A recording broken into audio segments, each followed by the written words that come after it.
વિદ્યાર્થીઓ કેમ છો? મજામાં. ચાલો આજે આપણે ગણિતનો એક નવો પઝલ અથવા તો ગણિતનું જાદુ કહેવાય એવું કંઈક શીખીએ. આપણે આ એક આકાર છે ગણિતનો, બરાબર? આ કેવો આકાર છે? લંબચોરસ. લંબચોરસ. આ લંબચોરસનો આમ વાળી દો તો આ કેવો આકાર બની જાય? જો નળાકાર. નળાકાર બની જાય. તો આ આવો જ એક નળાકાર છે. આટલા જ લંબચોરસમાંથી બનાવેલો જોઈએ. આની ઊંચાઈ સરખી છે એટલે ને અને આ જેટલો જ છે. આ સેલોટેપ મારી દો એટલે આના જેટલો નળાકાર થઈ જાય, બરાબર? નીચે આપણે અંદર વસ્તુ ભરવી છે એટલે એક વર્તુળ આપણે એના આધાર પર કરાય. આ નળાકાર છે અને આપણે આમ બનાવ્યો. તો આમાં વસ્તુ ભરવી હોય ઘણી વાર ભરી શકાય ને, આમાં આપણે વસ્તુ ભરશું, બરાબર? હવે આ જે લંબચોરસ છે એના જેટલો જ છે ને એનો એ જ કટકો છે. હવે આનું આમ વાળી દો તો આમ હવે આ કેવો આકાર બન્યો ગયો? આ નળાકાર બન્યો કે એમ? આ નળાકાર બન્યો. એ નળાકાર કેવડો છે? તો આ જુઓ.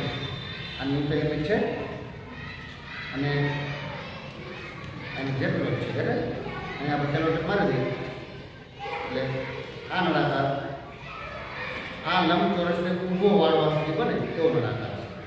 તો આ લંબચોરસને એક વખત આપણે આડો હોય એક વખત આમ ઊભો હોય. તો હવે આમ ઊભો વાળીને અંદર ઘઉં ભરી આમ આડો વાળીને ઘઉં ભરી તો કેમાં વધારે ઘઉં કમાય છે? હે?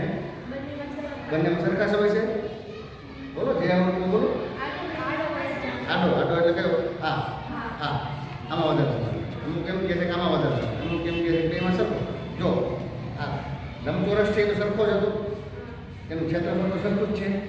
તો નળાકાર આમ બનાવો કે આમ બનાવો? તો બેમાં વસ્તુ સરખી સમાવવી જોઈએ કે નહીં? એવું લાગે છે કે સરખું સમાવવું જોઈએ, હે ને? તો જોઈએ શું થાય છે.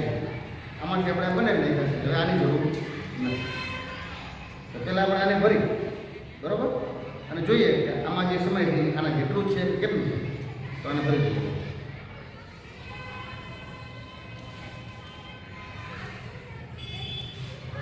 આ ભરાઈ ગયો. આખું ભરાઈ ગયું. અને આપણે આમાં નાખીએ. સરખું જ છે? હે? નથી. આમાં જો ઘણી બધી જગ્યા હજી બાકી રહી. એટલે આનું ઘનફળ ને આનું ઘનફળ સરખું નથી. હવે બીજી ટ્રાય કરીએ. આને ભરીને આમાં નાખીએ, બરાબર? ચાલો આને ભરી દઈએ. આખા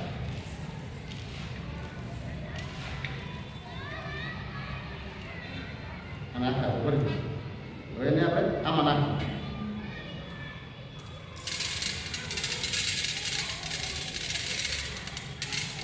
આ ભરાઈ ગયું. એમાં બધું જ પાછું નાખી દેવાનું આપણે. ચાલો પકડો.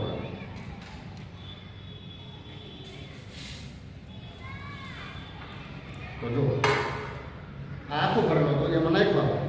તો બે સરખા જો તો બે આ ખાલી જવું જોઈએ ને. પણ આમાં હજી આટલા બધા ઘઉં રાખી દે છે. એનો મતલબ એવો થયો કે આમાં વધારે ઘઉં સમાન, આમાં ઓછા સમાન. જ્યારે આ બંને નળાકાર કેવી રીતે બનાવ્યા આપણે? તો એક જ કાગળમાંથી બનાવ્યા. એકને આમ આડો વાળ્યો હતો, એકને ઊભો વાળ્યો. તો આના ઉપર આપણે શું સાબિત કર્યું? તો એક જ લંબચોરસને આડો ઊભો બે રીતે તમે વાળો, બે અલગ અલગ નળાકાર બનાવો તો બંને નળાકારના ઘનફળ સરખા જ થાય એટલું જરૂરી નથી. પણ આવા પ્રકારના નળાકારનું ઘનફળ વધારે થયું, આવા પ્રકારના નળાકારનું ઘનફળ ઓછું થયું. એવું કેમ થયું? આવું શું કરવું? હવે આપણે એને સૂત્રથી સમજીએ કે નળાકારનું ઘનફળનું સૂત્ર શું છે?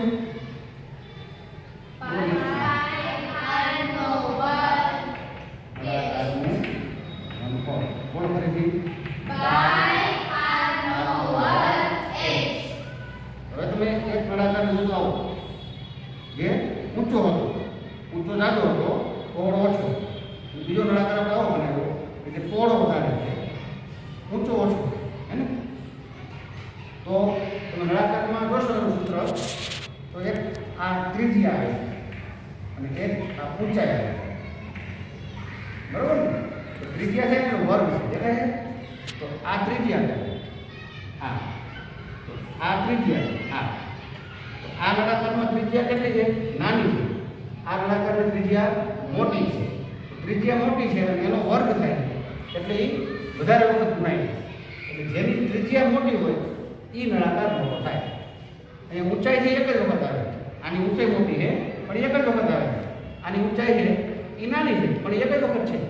જ્યારે ત્રિજ્યા બે વખત છે એનો વર્ગ છે.